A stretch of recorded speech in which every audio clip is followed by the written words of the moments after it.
All right, everybody. Welcome to another episode of Green Squad Chats.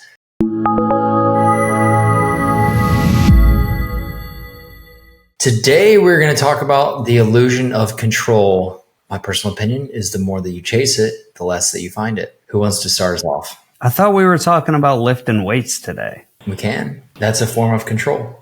Yeah. Yeah, I love this. I'll start off with a story.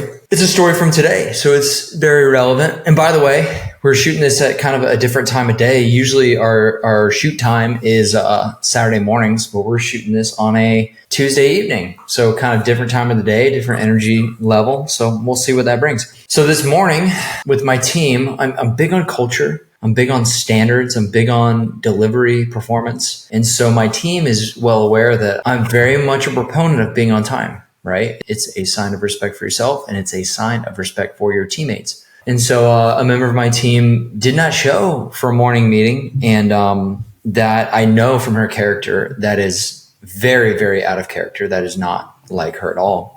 And so we're in a season where we got a lot going on. We got a lot of busy things going on, and it's a lot to keep up with every day, getting ready to grow the team even more. But she totally missed this meeting, didn't respond to a phone call after. And I was like, dude, something's definitely wrong, right? So I knew that this might be a topic that we were going to talk about on the podcast today, the topic of control. And I actually thought to myself, I was like, she's always been a high performer. She's demonstrated through her character that she cares about the team and that she's going to make sacrifices on the good of the team. And so don't jump straight to making conclusions based on something you invented in your mind. And so she was sick, right? She woke up like super sick at 4 a.m. She couldn't really work. And I was like, dude, you've got to take care of you first. I don't need to control this situation to the effect that like I need to get exactly what the business needs in the next 4 hours, because that's not good for her. And she's a great team player for the organization. And so, I mean, maybe not the best example, but it's the most recent, the most prevalent, giving some teammates some latitude when they need to take care of their health first is like something that I was just thinking about today. People in my organization, people come first and you can't control others. And so that's kind of like the illusion that I do have control. I don't. I am able to only control my outputs, or I guess my inputs into what I provide my team with guidance and oversight, and trust that they're going to do their best, but trust. Yeah, I think the underlying theme of control really comes from a place of, for a lot of people, risk. Like, if this doesn't happen, then this. So I do all these things to make this perfect, which is fine. And I think very necessary when you do business planning or any type of planning. You try to like mitigate the risk, make sure everything goes perfectly, all the things you feel like you can control. And where it becomes painful is when you actually do all of those things really well, and then things don't go exactly as planned. Of course, if you're that kind of person, you probably have contingencies, but it's still something that you look back on and it just kind of eats up mental space. Like, man, I put all these things in place to make sure this thing that it was really important to me went well. And I've set expectations and I've set conditions for this thing to go off without a hitch. And yet here we are with the inevitable problem, either unforeseen or foreseen, but still somehow slips through. And I think that that's almost like part of the process for us as leaders and for anybody listening who has that happen. Because the one thing we do control, and I tell this to my team, I tell this to my kids, we control our response. How you respond to something that happens in your life is the one thing that guarantee you can control. And that is probably the most important part of all this, because as the great philosopher Mike Tyson once said, everybody has a plan until they get punched in the face. Yeah, I love that. When I think of control and I think of outcomes and I think of high achievers, and I think about how I used to believe that I could control how things would turn out with the level of effort that I put in, with my knowledge, putting the right team together, that I could control the outcome. Over the years, I have realized that I don't believe we control any outcomes. I believe we influence the outcome with the actions that we take, with the responses that we have to inputs, to external circumstances, with having a vision, an idea of the outcome you'd like to see, breaking it down, and then taking action steps in that direction. But I don't think that you control all of the actual outcomes because of the quote you just gave us, Adam. As soon as you put a plan in place, you're working towards an outcome and something happens. You get punched in the face and you got to adapt. You got to flex, right? So we influence the outcomes. We don't control them. What we control is the actions that we take. Yeah, I mean, that wasn't my quote. That was the great philosopher Mike Tyson's quote. Yeah. So just want to make that clear. Yeah, influence. I mean, that's really interesting because there's this concept that I think certainly everybody on here has seen where it's like what's in your sphere of control and then like what's in your sphere of influence. And it's two concentric circles, one smaller, and that's your sphere of control. And one is larger, kind of your sphere of influence. You're not necessarily able to direct and command those things, but the things that you do can influence them. So that's a little bit of an alternative perspective. Like, would you say you control waking up in the morning to be somewhere on time? Yeah, I would say that you have a greater degree of control of waking up at a certain time, although it depends on what you're relying on to wake up, than you have on getting somewhere on time. Because if I wake up with enough time to get there on time, but then I get on the road and traffic's bad, I couldn't control that. What I controlled was when I got up, when I got in the shower, when I walked out the door. I guess waking up, right? If you're using an alarm clock, there's something else you don't control. You control how many alarm clocks you use, right? I'd be missing out just due to our military culture and background to not bring up the principle of decentralized command. The greatest maneuver forces in the world that can fire and maneuver and basically OODA loop faster than the enemy. I realize that's really nerdy. Observe, orient, decide, and act faster than the enemy. They are the product of excellent decentralized command, which is the principle of given a vision, given clear intent, and expected to go perform that intent using their training and best judgment without constant overconsumption, over-delivered managerial decisions. And you're speaking my language. Let's go. Dude. And so bring this up. That is a great principle. And it's a principle in which when time matters, it can really make a difference of lack of control. But we can look at the inputs that it took to get to that point.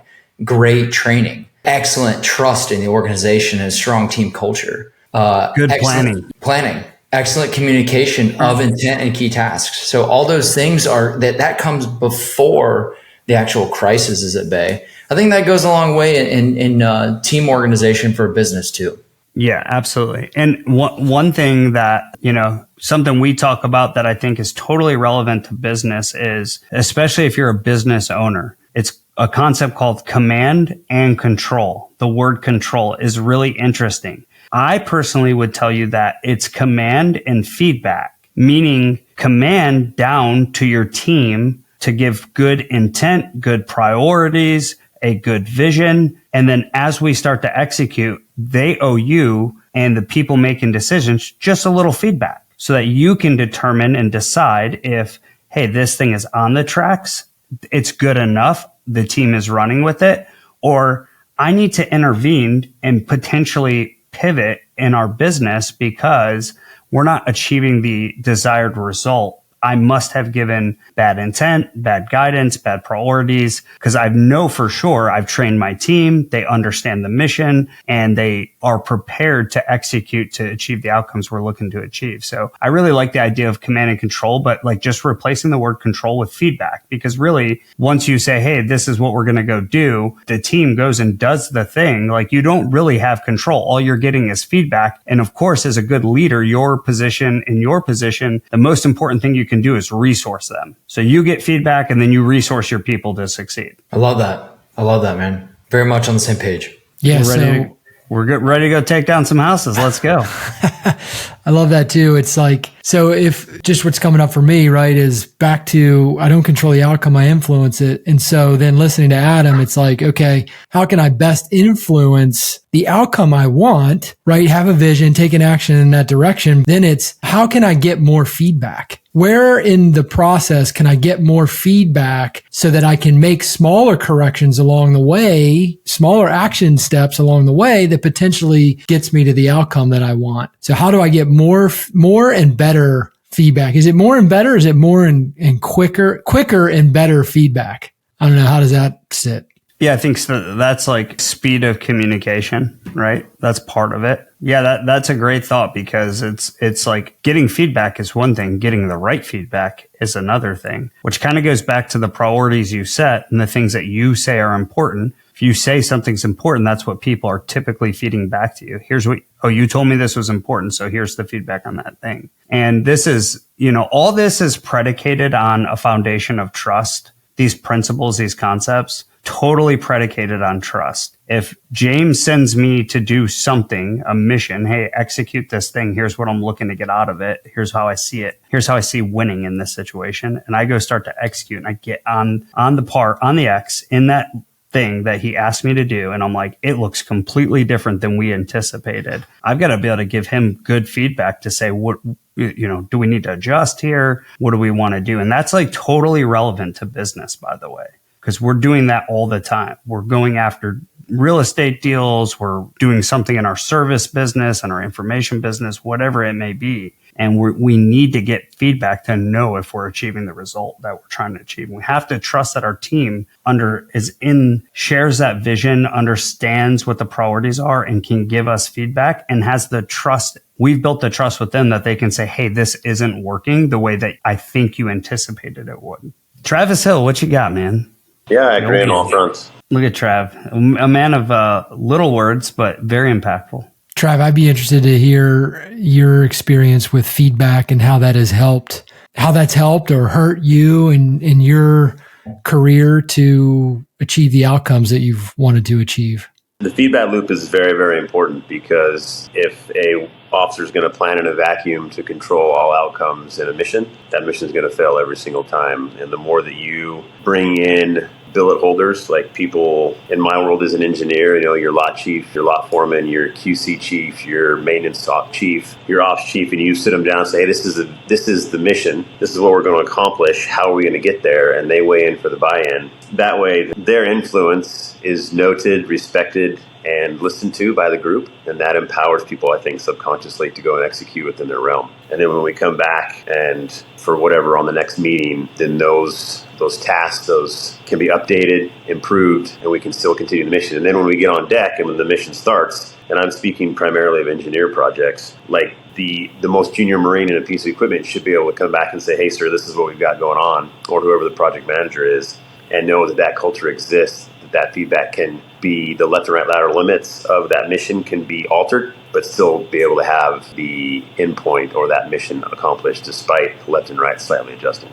Yeah, I love that. Another word for buy-in, Travis, is trust. I think like when you hire people in business or you have military folks who are brought on to the team and in a position because they're experts at a thing, allowing them to be part of the planning or the greater vision and genuinely allowing them to influence it using their expertise, particularly in the stuff that they're world class at. That doesn't just create buy-in, but that does create trust. It's like, hey, Travis is an expert with 25 plus years in engineering. He said that the best way to build this bridge is this way. So let's do those things. It's like, okay, you're totally bought in. You trust that the leadership is making a good decision, and you have that relationship where you can say, this is good or bad. And everybody's on the same page and we can make pivots as needed.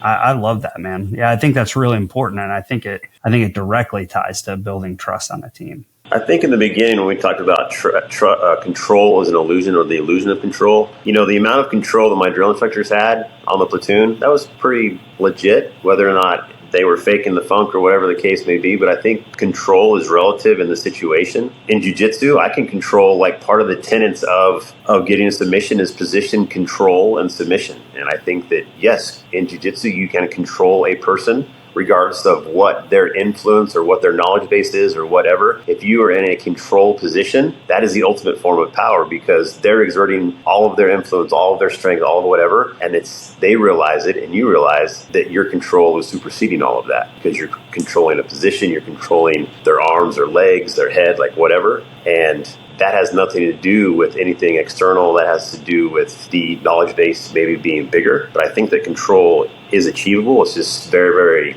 minute and relative in the world or space or specific thing that you're in.